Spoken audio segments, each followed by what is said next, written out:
સુરત ઇકોસેલની ટીમે કરોડો રૂપિયાની છેતરપિંડી આચરનાર આરોપીને ઝડપી પાડ્યા. ભાગીદાર પેઢી અને વિદેશ ટ્રેડિંગના નામે લાખોની છેતરપિંડી આચરનાર બે ઝડપાયા. બંને આરોપીઓએ ફરિયાદી સાથે ભાગીદારી પેઢી અને વિદેશી ટ્રેડિંગના નામે 49,58,700ની રકમની ઠગાઈ આચરી. માત્ર 15 લાખ જેટલી રકમ આપી બાકીની રકમ ન આપીને ધમકી આપવામાં આવી. ઘટનાના પગલે ઇકોસેલમાં ફરિયાદ નોંધવામાં આવી. ફરિયાદના આધારે ઇકોસેલ પોલીસે રવિકુમાર કાછડિયા અને કેવલ પટેલને ઝડપી પાડ્યા.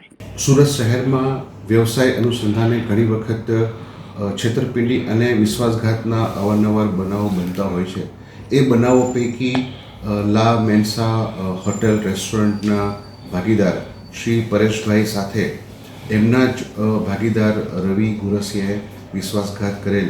જે બનાવની હકીકત એવી છે કે બંનેનો આ રેસ્ટોરન્ટનો વ્યવસાય લા મેન્સા નામનું રેસ્ટોરન્ટથી કતારગામ વિસ્તારમાં ચાલતું હતું અને ત્યાં ભાગીદારી પેઢીમાં આ વ્યવસાય ચાલુ હતો. એ દરમિયાન ભાગીદાર રવિ ગુરસિયા દ્વારા પૈસા પોતે અન્ય ફરિયાદીની જાણ બહાર ઉપાડી લઈ 49 લાખ રૂપિયાની વિશ્વાસઘાત એની સાથે કરવામાં આવેલો હતો.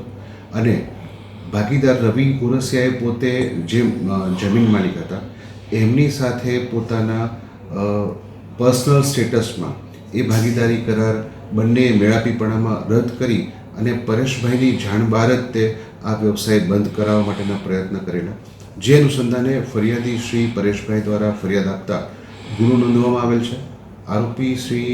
આરોપી રવિ ગુરસિયા અને કેવલની ધરપકડ કરવામાં આવેલ છે. તપાસ તજવીજ ચાલુ છે. કેમેરામેન સેનિલ વિરાણી સાથે વિશાલ છેટા, માનવ પ્રભા ન્યૂઝ, સુરત. અમારા વિડીયોની નવી અપડેટ મેળવવા માટે સબસ્ક્રાઇબ કરો માનવ પ્રભા ન્યૂઝ ચેનલને.